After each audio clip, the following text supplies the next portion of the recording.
Welcome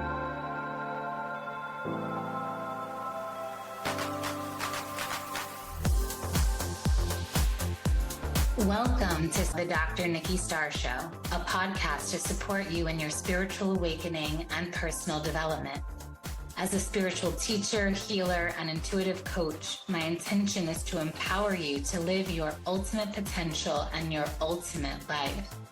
As a former medical doctor and mystic, my role is to bridge the gap between science and spirituality to support you in understanding more of your multidimensional aspects.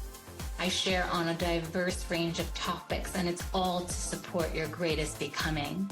My mission is to continue reaching millions of people for the healing and awakening of humankind for the creation of the new earth. Thank you for being here. Hello, everyone. Welcome to another episode of the Dr. Nikki Starr Show. I'm your host, Dr. Nikki Starr, and today I want to talk to you about anger, about the importance of our anger and its function, and also about the importance of processing it and not storing it in the body and trying to evade it and avoid it, because it can lead to problems in our body and being and our life and our relationships and our health.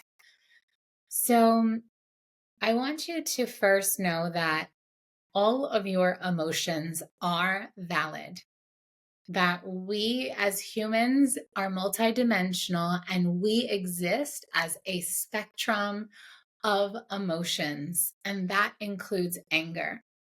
And I want you to know that anger is spiritual too. Anger is important too. Anger is just as important and spiritual as happiness and joy. Every single emotion serves a function.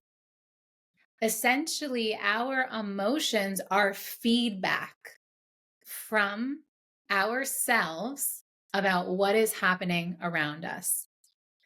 And because of our traumas, our wounds, things that we were predisposed to, even our culture, we could experience emotions and situations all in a completely different way. And every way that every single person experiences every single situation is valid and okay and acceptable. So that's the first thing, because what has happened over the years, it happened with myself, it happens with clients I work with, that people shame themselves when they start to feel anger and sadness and depression, instead of inquiring and being inquisitive of like, what is this about?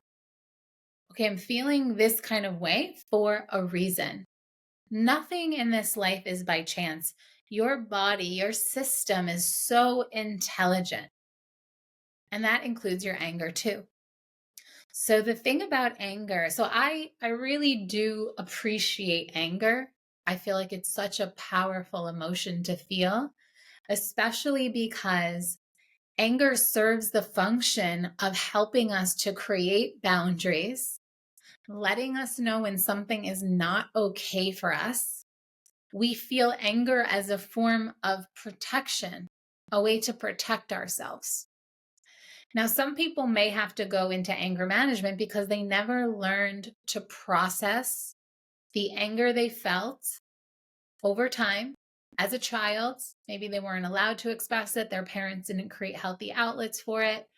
Maybe they felt it, but then never really let it out of the body, or an incident kept happening over and over and over again. And then over time, it compounds. All of that anger builds up.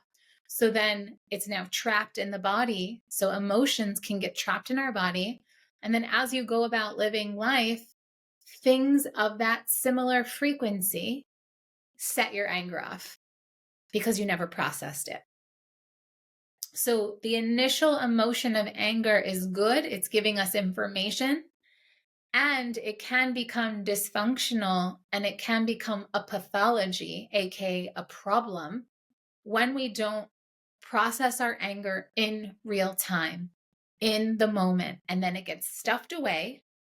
And then we get set off over things that maybe it's almost like an inappropriate response to what is happening, because it's not only anger of that moment, but it's anger of all the years before it. And so this is when people need to go to anger management. This is when people's relationships start to suffer. And this is when disease can even happen in the body.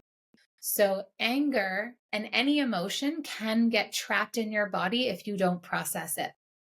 So it's so important to process our emotions. And it's very easy to process an emotion. You actually just need to feel it in real time. If something is making you angry, you need to be like, ugh. Like you need to like go punch, not a person, but a pillow, the bed. You need to go get a stick and go in nature and hit the stick, and or you need to go do some kickboxing. You need to go lift weights. You need to do something to get that anger out, to feel it.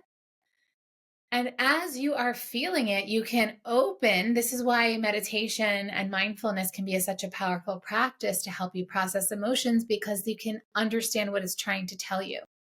So oftentimes anger is trying to tell you that something's not okay and that you need to put a boundary into place. So oftentimes anger can cover hurt.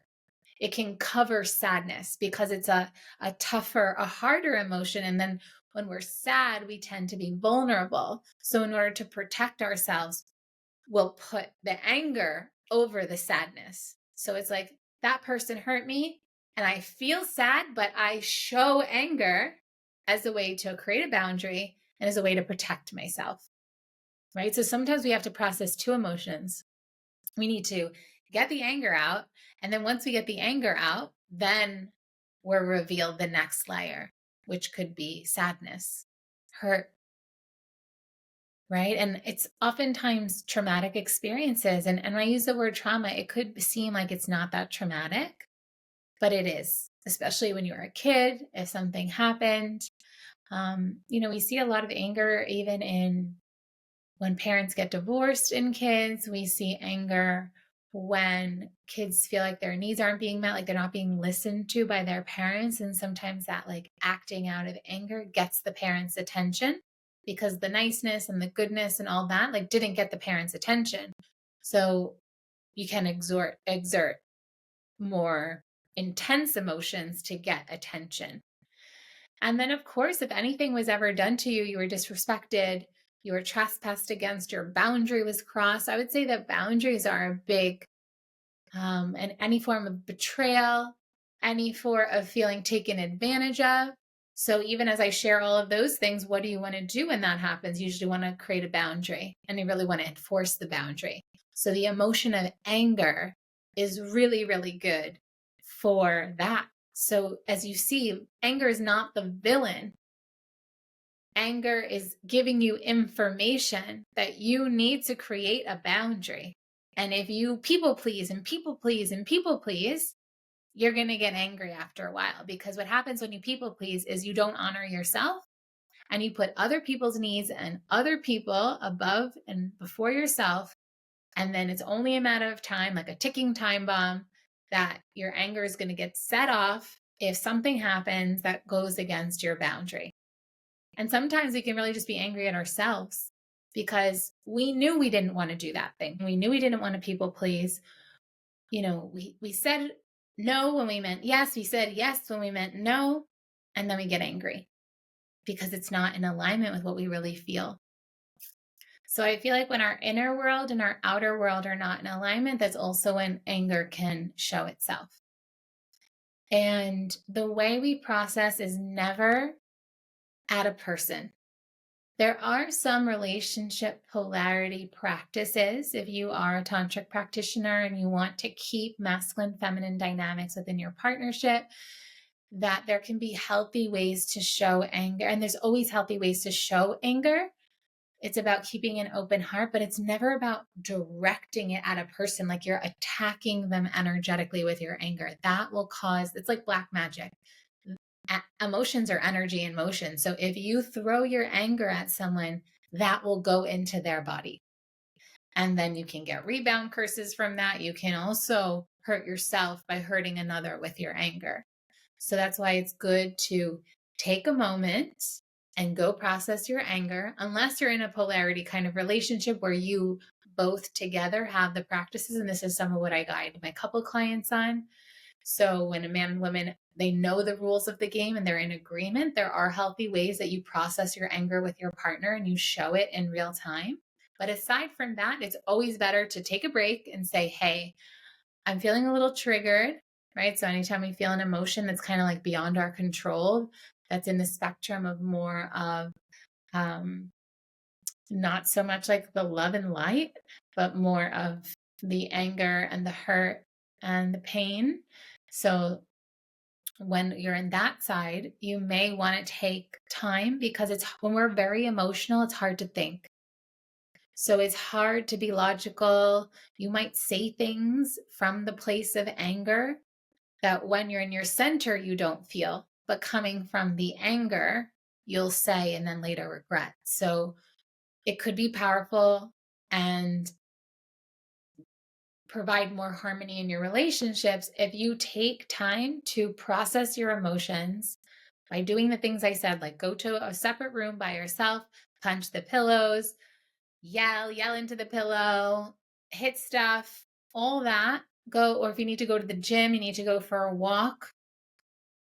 Do not push it away and think like, I'm just going to ignore it, because that's going to snowball over time. And that's going to set you off. And that's what's going to require the anger management, because you'll snap. And heart attacks are caused by anger, stored anger. Even women, when it comes to yeast infections, urinary tract infections, anger, you're angry at your partner. So we can get risk of infection and disease because of an energy blockage, an emotional blockage in the body. And then energy can't flow properly in our body. That's why you want to process it in real time. So you want to take, and also high blood pressure, anger, right? So there's a lot of disease that happens because of anger. Also, any kind of redness, skin irritation, if you have like skin rashes, this is all agitation, anger, redness, all of that. Also, even like irritable bowel syndrome could be anger and other kinds of emotions.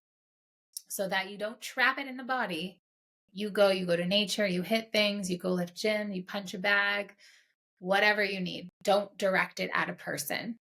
Be responsible, process it, take your time, have a tantrum. And then, because emotions are energy in motion, it'll pass. And then you'll have a functioning brain where you can have a conversation with someone and say, you know what? I realize that I need to create a boundary. That thing is not okay for me. This is what I need to feel good in this relationship. This is what I need to feel good about my business, etc. So only you can set your boundaries. So if something makes you angry, reflect on it. Okay, this happened and I got angry. Why? Right? Over time, if your boundaries, your requests, your needs are not met in a relationship over and over and over, despite you speaking your boundaries, your needs, that's going to create anger. And then sometimes that anger is served to maybe you possibly end the relationship. That can happen. So the thing about anger, of course, you're sad. Like you're sad when your boundaries get crossed. You're sad when someone does something and you ask them not to do it because you feel disrespected by it. The underlying, of course, you feel sad, you feel hurt. But the anger comes in for you to take action. So there are certain kinds of passive emotions and certain kind of active emotions, and anger is an active emotion. So that's why, like, even stronger than anger is rage. And that's why people do crazy things. They even commit crimes and they hurt people when they're in a fit of rage. It's like they see red. Because I do a lot of work around energetics, I also want to speak to the fact that if you're the kind of person or know anyone that has kind of like rage or anger blackouts, in that moment, they can be possessed by an energy, like an entity form that feeds off whatever anger it starts. And that's why if you don't process your emotions, you put yourself at risk for being possessed by energies that love these kinds of emotions as food. And so then when the person goes into that fit of rage, which can often be predisposed with things like alcohol or substance use, which again feeds these entities and these energies, and it all just snowballs. And that's when we see terrible things happen in the world. It's in that fit of rage that someone can do something unspeakable. So for you to stay in healthy, harmonious relationships, for your health to thrive, for you to feel good and at peace in your body, it's best for you to communicate your needs, your boundaries, what you want, etc., and keep on top of it like housekeeping so it doesn't get to the point that you feel angry. But when you do feel angry, it's information. Listen, what is this? And ask yourself, like, what is this anger telling me? And maybe you get so angry at someone, but maybe it's because something needs to change about that relationship. And that's good. It's your protection. So your anger could be a protection. When it starts getting out of hand or it's exacerbated in relationship to what actually happens, let's say like if something happens and like, I can think of, let's say like a family unit or dynamic that a mistake happens. Let's say if a kid spills milk and the parent, one of the parents, the mother or the father gets so angry at that. That's a mistake. That's out of proportion. Maybe it's because then the parent has to clean up, they're tired. It's a snowball from other boundaries and other places that they haven't processed, worked out, etc. And then this anger is then projected and redirected onto someone that you love. And so this can often be the demise and the downfall of certain relationships. So you want to stay on top of processing your anger. And this is your shadow work. And this is like really knowing yourself and knowing, what are my needs? What are my boundaries? Am I communicating them? Am I people pleasing? Am I honoring myself? Am I following my highest heart's desire? And so one of my offers that is really powerful for anger and shadow work are my 40 days of Kali programs. There are 40 days of live videos that you go through a specific mantra. And Kali is the goddess of destruction, and she's connected to the emotion of anger, where she kills for consciousness. So it's almost like an enlightened anger, you could say. And so we can use that energy to go in and clean up where we have anger that's still trapped and stored in the body. And so we're using the grace of a very specific rare mantra, and we're using transmission and healing work. So I guide different processes, different soul wisdom every single day. And there's 2 rounds. So within a year, if you do both rounds, it's really powerful.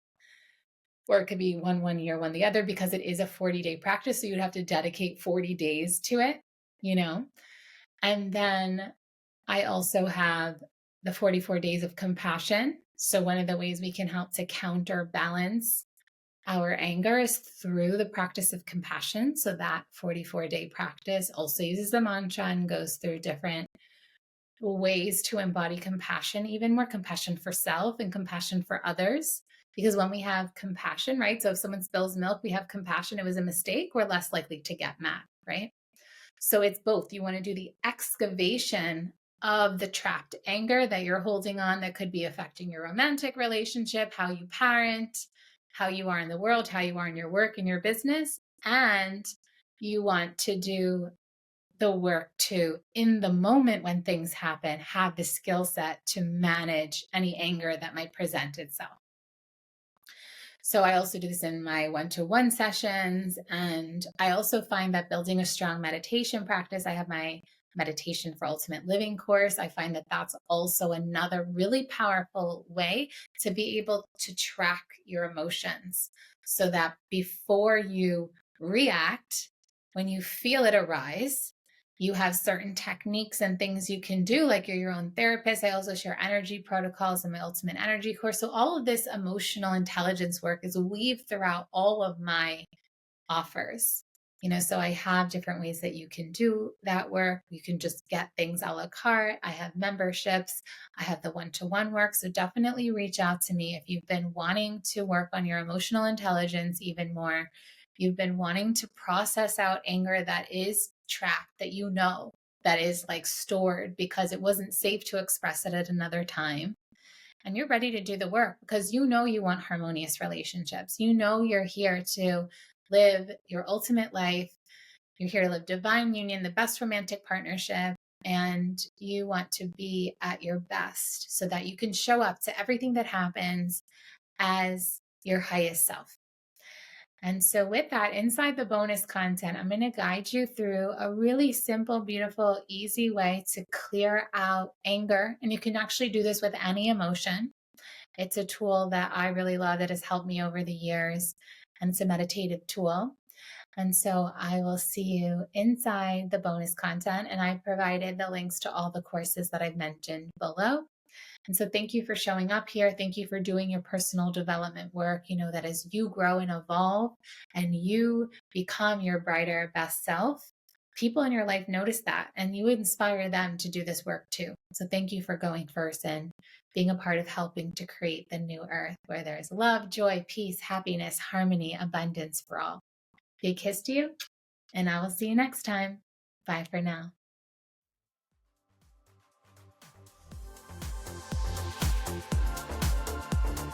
Thank you for tuning in to another episode of the Dr. Nikki Starr Show. Please like this podcast and share it with anyone you feel would benefit. Subscribe to the podcast to receive bonus content, and remember, every Monday the video version goes live on my YouTube channel. Thank you so much for being on the ascension path with me and for doing this great work.